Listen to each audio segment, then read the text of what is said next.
بسم الله الرحمن الرحيم الحمد لله وكفى وسلام على عباده الذين اصطفى أما بعد قال الله تبارك وتعالى في كلامه المجيد أعوذ بالله من الشيطان الرجيم بسم الله الرحمن الرحيم فالذين آمنوا به وعزروه ونصروه واتبعوا النور الذي أنزل معه أولئك هم المفلحون. وفي مقام آخر إنا أرسلناك شاهدا ومبشرا ونذيرا لتؤمنوا بالله ورسوله وتعزروه وتوقروه. صدق الله العظيم. وبلغنا رسوله النبي الكريم الأمين ونحن على ذلك لمن الشاهدين والشاكرين والحمد لله رب العالمين. مولاي صل وسلم دائما أبدا على حبيبك خير الخلق كلهم. هو الحبيب الذي ترجع شفاعته لكل حول من الأحوال مقتحم. يا رب بالمصطفى بلغ مقاصدنا واغفر لنا ما مضى يا واسع الكرم. مولاي صل وسلم دائما أبدا على حبيبك خير الخلق كلهم. عالم آب و خاک میں تیرے ظہور سے فروغ، عالم آب و خاک میں تیرے ظہور سے فروغ. ذرہ ریگ کو دیا تو نے طلوع آفتاب. شوق تیرا اگر نہ ہو میری نماز کا امام. یا رسول اللہ صلی اللہ علیہ وسلم، شوق تیرا اگر نہ ہو میری نماز کا امام. میرا قیام بھی حجاب، میرا سجود بھی حجاب.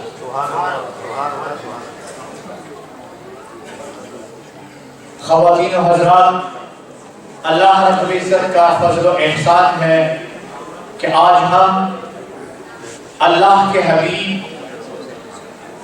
ہمارے آقا و مولا سیدنا محمد مصطفیٰ صلی اللہ علیہ وسلم کی محبت میں انعقاد ہونے والے اس پروگرام میں جلسہ سیرت النبی صلی اللہ علیہ وسلم میں ہم شرکت کر رہے ہیں. اللہ پاک کی بارگاہ میں ہماری یہ دعا ہے، اللہ پاک ہماری شرکت کو اس بابرکت پروگرام میں محفل میں قبول فرمائے اور دنیا و آخرت کی ہماری جو حاجات ہیں، دعائیں ہیں، اللہ پاک ان کو اپنی بارگاہ میں شرف قبولیت عطا فرمائے.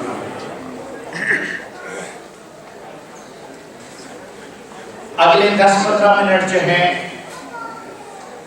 میں اردو زبان میں آپ سے ہم کلام ہوں گا. جو تھیم آج میں نے سیٹ کی ہے انشاءاللہ اسی کو آگے بڑھاتا ہوں.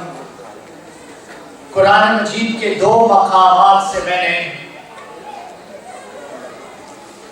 کچھ الفاظ تلاوت کیے ہیں جن کا مفہوم، مقصد اور مدعا تقریباً سیم ہے، اور ان اللہ کے کلام کی ان آیات کے ان حروف کا جو مقصد ہے وہ اہل اسلام کی جو ذمہ داریاں ہیں حضور صلی اللہ علیہ وسلم کی ذات کی نسبت، ان کا بیان ان الفاظ میں، حروف میں ہے. یاد رکھیں، مختصر بیان کرتا ہوں. اہل ایمان کی ان آیات یا ان حروف کے مطابق نبی پاک صلی اللہ علیہ وسلم کی ذات کے حوالہ سے 4 ذمہ داریاں ہیں. کتنی؟ اگر آپ میرے ساتھ بولیں گے تو کم از کم بولنے کا فائدہ یہ ہوگا کہ آپ کے ذہن میں یہ چیز بیٹھ جائے. اہل ایمان کی کتنی ذمہ داریاں ہیں؟ 4. کوئی بھی انسان جو مسلمان ہونا چاہتا ہے یا جو مسلمان ہے، ان قرآن مجید کے الفاظ کے مطابق ان میں 4 ذمہ داریوں کا تذکرہ ہے۔ پہلا ہے، یہ نبی پاک صلی اللہ علیہ وسلم کا حق ہے اور ہماری ذمہ داری ہے، اور وہ پہلی ذمہ داری ہماری یہ ہے فَالَّذِينَ آمَنُوا بِهِ، کہ نبی پاک صلی اللہ علیہ وسلم پر ایمان لایا جائے۔ کیا ہے؟ پہلی ذمہ داری ہماری کیا ہے؟ اللہ کے نبی صلی اللہ علیہ وسلم پر ایمان لایا جائے، اور ایمان اس طرح لایا جائے کہ ہم نبی پاک صلی اللہ علیہ وسلم کو اللہ کا نبی مانے اور نبی بھی نبی آخر الزمان مانے۔ یہ شرط ہے، یہ لازم ہے۔ کیسا اور کون سا نبی مانے؟ بولیے، نبی آخر الزمان، خاتم الانبیاء والرسل، اللہ کے آخری نبی اور آخری رسول، یہ لازم ہے۔ یہ جو نئے نئے فتنے بپا ہو رہے ہیں، میرے الفاظ پہ آپ غور کریں گے تو خود بخود، ابھی میں یہاں بیٹھا تھا تو کسی نے مجھے، ایک دو ساتھیوں نے تذکرہ کیا کہ کچھ لوگ ہیں جو حضور صلی اللہ علیہ وسلم کے بعد بھی لوگ دوسرے لوگوں کو نبی اور رسول مانتے ہیں یا ماننے کے چکر میں ہیں، تو اس سے ان کا رد خود بخود ہو جائے گا، کیونکہ سورہ الاحزاب کے الفاظ ہیں مَا كَانَ مُحَمَّدٌ أَبَا أَحَدٍ مِّن رِّجَالِكُمْ وَلَٰكِنَّ رَسُولَ اللَّهِ وَخَاتَمَ النَّبِيِّينَ۔ حضور صلی اللہ علیہ وسلم اللہ کے نبی ہیں اور آخری نبی ہیں۔ ہمارا ایمان نبی آخر الزمان پر، حضور صلی اللہ علیہ وسلم پر اللہ کا نبی ہونا تو لازم ہے، لیکن نبی آخر الزمان، خاتم الانبیاء والرسل، ان صفات کے ساتھ حضور صلی اللہ علیہ وسلم کو ماننا، یہ اہل ایمان کی پہلی ذمہ داری ہے۔ پہلی ایک۔ دوسری، وَعَزَّرُوا، وَفِي مَقَامٍ آخر إِنَّا أَرْسَلْنَاكَ شَاهِدًا وَمُبَشِّرًا وَنَذِيرًا لِتُؤْمِنُوا بِاللَّهِ، ایمان کا تذکرہ ہوا۔ وَتُعَزِّرُوا، سورہ الفتح میں قرآن نے الفاظ استعمال کیے وَتُعَزِّرُوا، اور دوسرے مقام پر الاعراف سورت میں فَالَّذِينَ آمَنُوا بِهِ وَعَزَّرُوا، ایک میں تعزیر کے الفاظ ہیں اور ایک میں عزروا کے الفاظ ہیں۔ اس کا معنی ہے، دوسری اہل ایمان کی ذمہ داری یہ ہے کہ وہ لوگ جو نبی پاک صلی اللہ علیہ وسلم پر ایمان لائیں، ان کا دوسرا فرض، ان کی دوسری ذمہ داری اور نبی پاک صلی اللہ علیہ وسلم کا دوسرا حق اپنی امت پر یہ ہے فَالَّذِينَ آمَنُوا بِهِ وَعَزَّرُوا وَتُعَزِّرُوا، کہ حضور صلی اللہ علیہ وسلم کا ادب، احترام، تعظیم، تقریب، محبت رسول صلی اللہ علیہ وسلم میں مسلمان ایکسٹریم ہو، شدید ہو۔ کیا ہو؟ مسلمان، دیکھیے کسی کو غلط فہمی میں نہ رہے۔ الحمدللہ رب العالمین، میں منہاج القرآن کا اسٹوڈنٹ ہوں، اور قرآن نے شدید کے الفاظ نہیں استعمال کیے، قرآن نے اشد کے الفاظ استعمال کیے ہیں۔ سپر ڈگری، اشد، اسم تفضیل کا ذکر قرآن میں اللہ نے کیا ہے۔ ان فی اختلاف اللیل والنہار والفلک التي تجری فی البحر بما ينفع الناس وما انزل الله من السماء من ماء فاحیا به الارض بعد موتها وبث فيها من كل دابة وتصريف الرياح والسحاب المسخر بين السماء والأرض لآيات لقوم يعقلون ومن الناس من يتخذ من دون الله أندادا يحبونهم كحب الله والذين آمنوا أشد حبا لله، والذين آمنوا أشد حبا لله۔ أشد شدید سے بھی اوپر جو ڈگری ہے، سپر ڈگری جو ہے، جس کو ہم اس میں تفضیل کہتے ہیں، شدید کو تو آپ ایکسٹریم ایسے ٹرانسلیٹ کر لیں گے، لیکن یاد رکھیں مسلمان کی پہچان دیکھنی ہے۔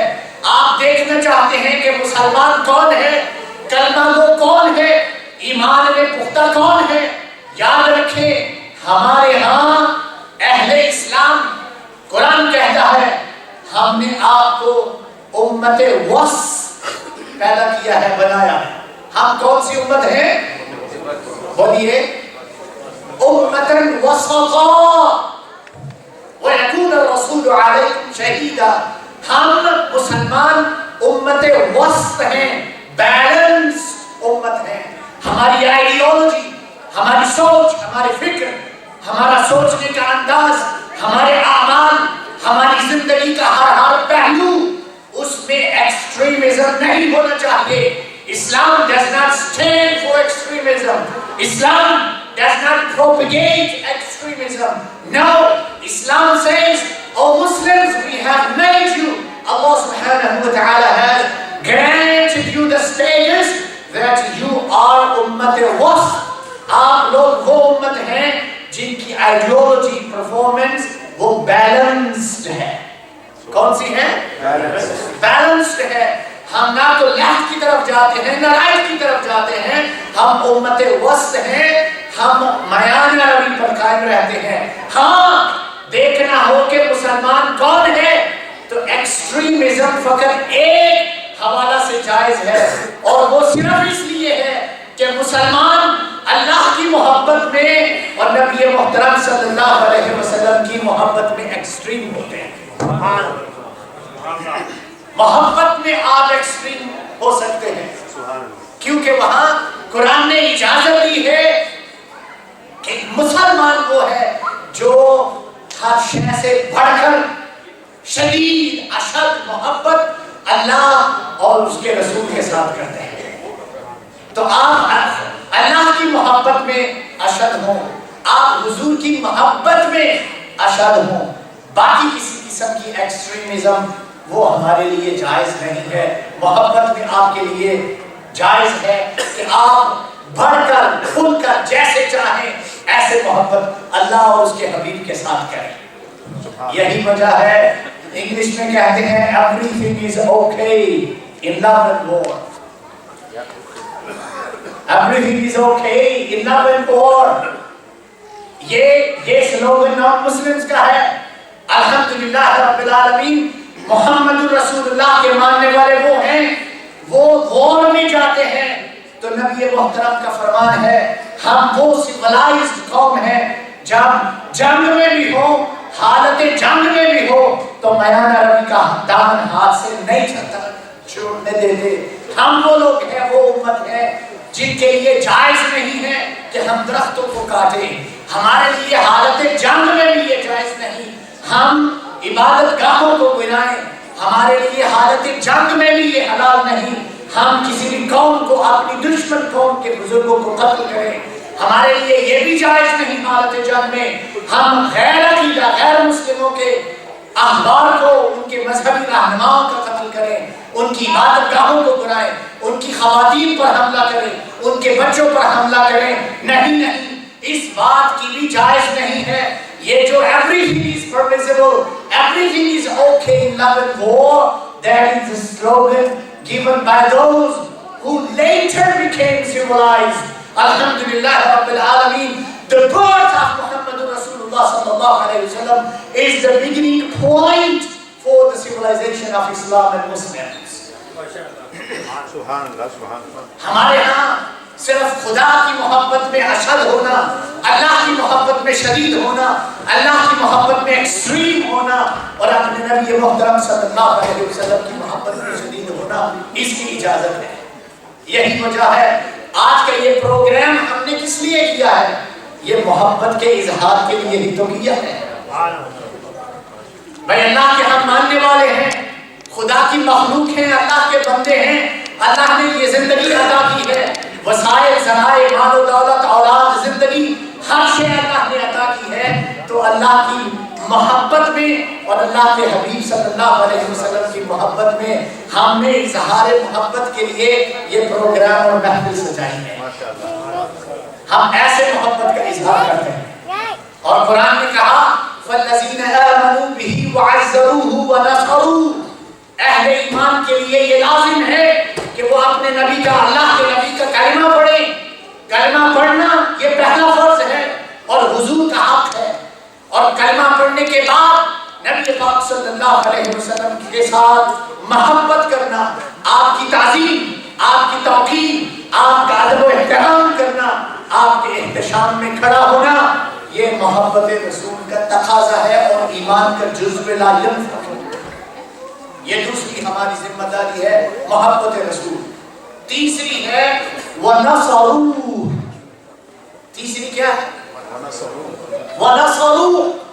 جو پیغام، جو مشن، جو تحریک، جو دین، جو موومنٹ نبی پاک صلی اللہ علیہ وسلم نے جس کا اللہ کی اجازت کے ساتھ آغاز کیا تھا، اللہ نے جو وسائل، ذرائع ہمیں عطا کیے ہیں، اپنے وسائل، صلاحیت، ذرائع کے مطابق جو اللہ نے توفیق ہمیں دی ہے، اللہ کی دی ہوئی توفیق کے ساتھ نصرت رسول اور نصرت دین مصطفیٰ کرنا، یہ اہل اسلام کی تیسری ذمہ داری ہے.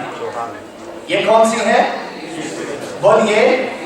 تیسری وَنَصَرُوهُ. دیکھیے قرآن نے الفاظ استعمال کیے ہیں وَنَصَرُوهُ. مسلمان حضور کی مدد کرتے ہیں. حضور کی مدد کرتے ہیں. آپ قرآن کے الفاظ میرے ساتھ پڑھتے ہیں، آپ کو سمجھ آ جائے گی. قرآن دین کے لفظ اللہ نے استعمال نہیں کیے. یہ جو آج ہمیں دین کی فکر لگی ہے نا، مصطفیٰ کو چھوڑ کر یہ سوچ کا انداز بھی غلط ہے. اپنی سوچ کے زاویوں کو بھی ٹھیک کریں، قرآن کے مطابق بنائیں. قرآن نے کہا فَالَّذِينَ آمَنُوا بِهِ. بِهِ ضمیر ہے جو مصطفیٰ کی طرف لوٹ رہی ہے. فَالَّذِينَ آمَنُوا بِهِ. حضور پر، میرے مصطفیٰ پر ایمان لایا جائے. وَعَزَّرُوهُ.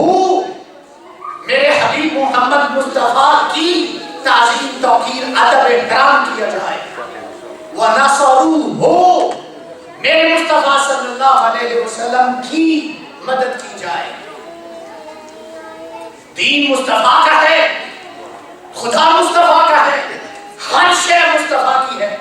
بھائی خدا سے بڑھ کر تو کوئی حقیقت نہیں ہے دنیا میں. خدا کو ہم نے کیسے جانا؟ اللہ کی معرفت ہمیں کیسے نصیب ہوئی؟ خدا کی پہچان ہمیں کیسے نصیب ہوئی ہے؟ اس کا مختصر سا جواب قرآن مجید کی جو سورۃ التوحید ہے اسی سے لے لیں. سورۃ التوحید کا اگر آپ محسوس نہ کریں تو جو پہلا لفظ ہے نا وہ پڑھ دیں. بولیے کیا ہے؟ قل هو اللہ احد. کیا ہے پہلا لفظ؟ دیکھیں خدا نے اپنی توحید کا ذکر بعد میں کیا ہے، پہلے مصطفیٰ کی رسالت کا ذکر کیا ہے. ہم سورۃ التوحید کو فقط سورۃ التوحید ہی سمجھتے رہے. ہم نے سورۃ التوحید کے پہلے لفظ پر غور نہیں کیا جس میں خدا نے اپنی توحید پر رسالت مصطفیٰ کو مقدم رکھا. قل سے مراد ہے میرے حبیب محمد یوں سے. قل میرے حبیب آپ فرمائیں. خدا تو میں ہوں، ایک ہوں، احد ہوں، صمد ہوں، لم یلد ولم یولد ہوں، کفوا احد ہوں. لیکن میرا ایک ہونا اسلام کے مطابق اللہ کی توحید کا ایک ہونا، اللہ کا ایک ہونا، اللہ کا عقل ہونا. وہ کوئی اگر انسان اگر اپنے علم سے مانے گا تو وہ موحد نہیں ہوگا، وہ توحید کا ماننے والا نہیں ہوگا.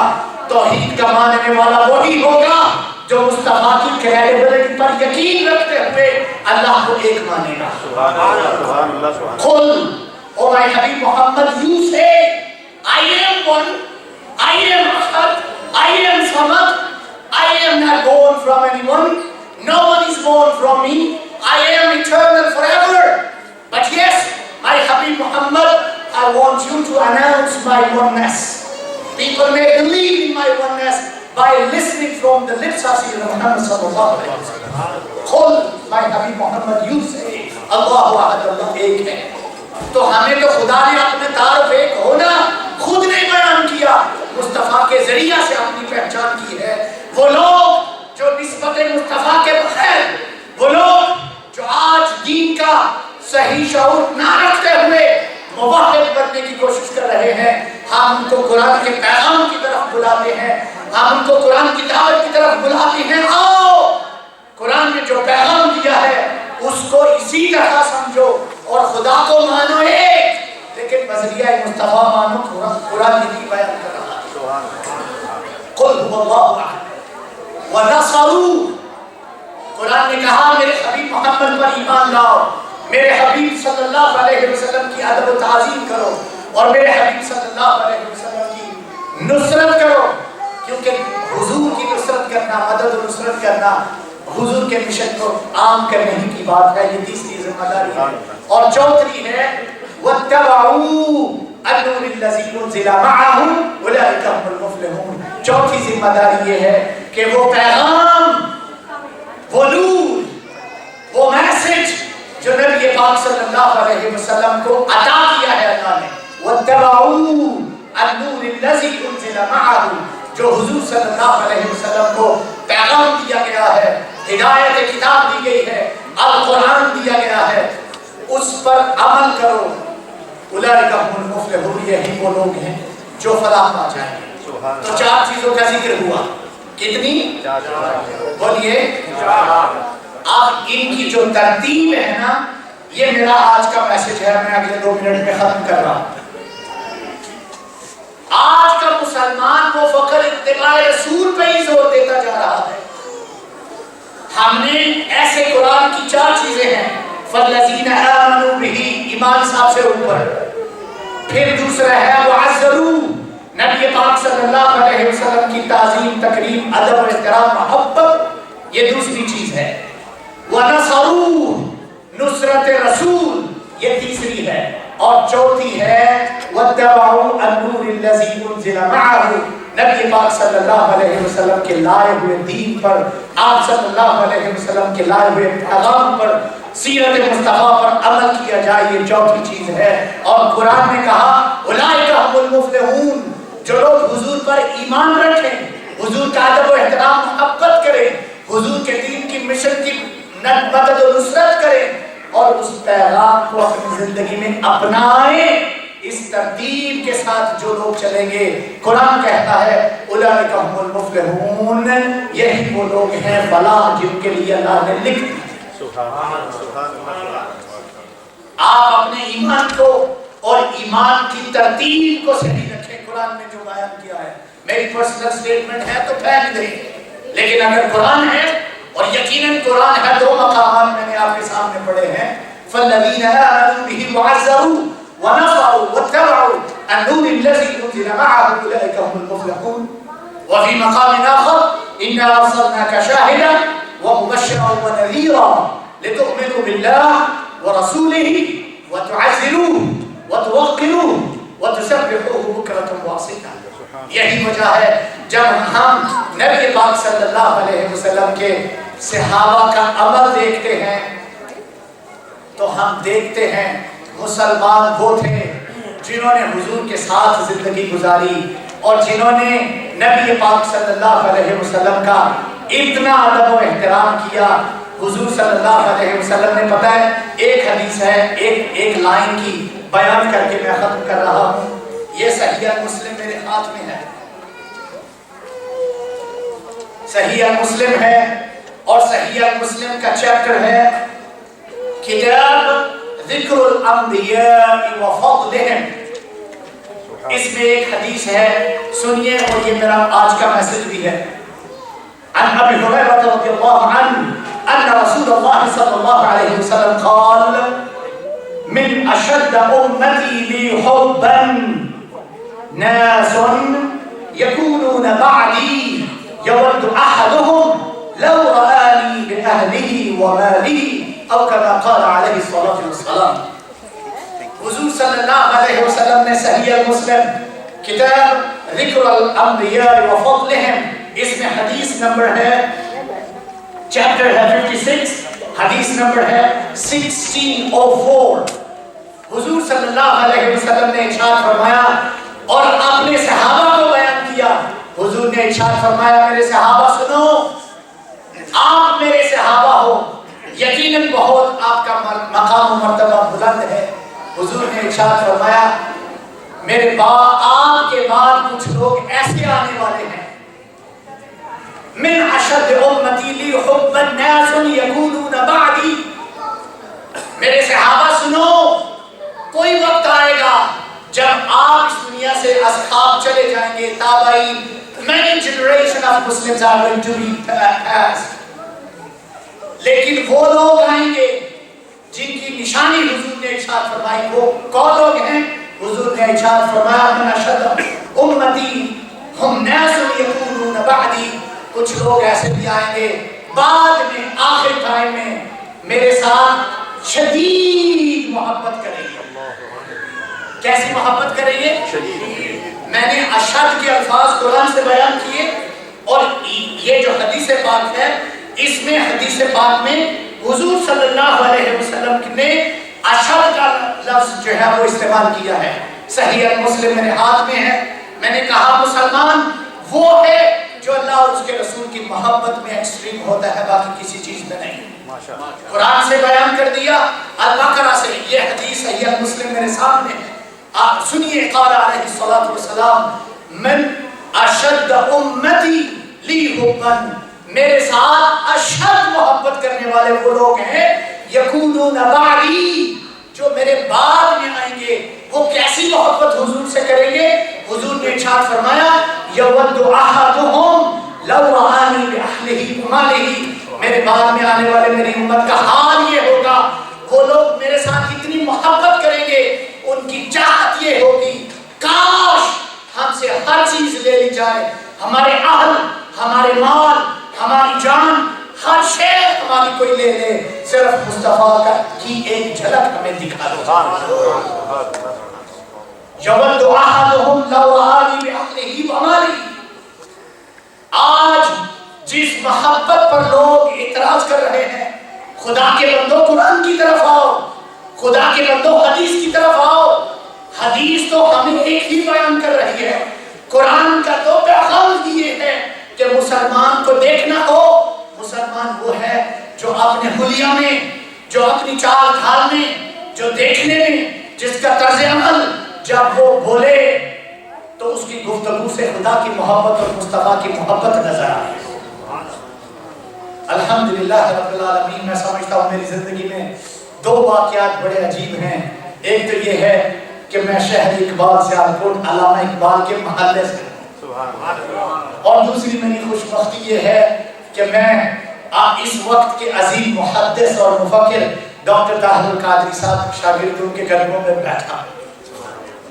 یہ فیض جو مجھے ملا ہے ان دو ہستیوں سے, قرآن کی جو نسبت, قرآن کا جو فہم تھوڑا سا جو اللہ نے میرے حصے میں آیا ہے وہ یہی ہے. اقبال کا یہ شعر, محمد کی محبت دین حق کی شرط اول ہے. محمد کی محبت دین حق کی شرط اول ہے, اسی میں ہو اگر خامی تو سب کچھ نامکمل ہے. اقبال نے تو حد کر دی ہے. اقبال نے کہا ذکر و فکر و علم و عرفانم توئی. یا رسول اللہ صلی اللہ علیہ وسلم, ذکر و فکر و علم و عرفانم توئی, کشتی و دریا و طوفانم توئی. یار زندہ صحبت باقی ہے. پھر زندگی میں جزاک اللہ.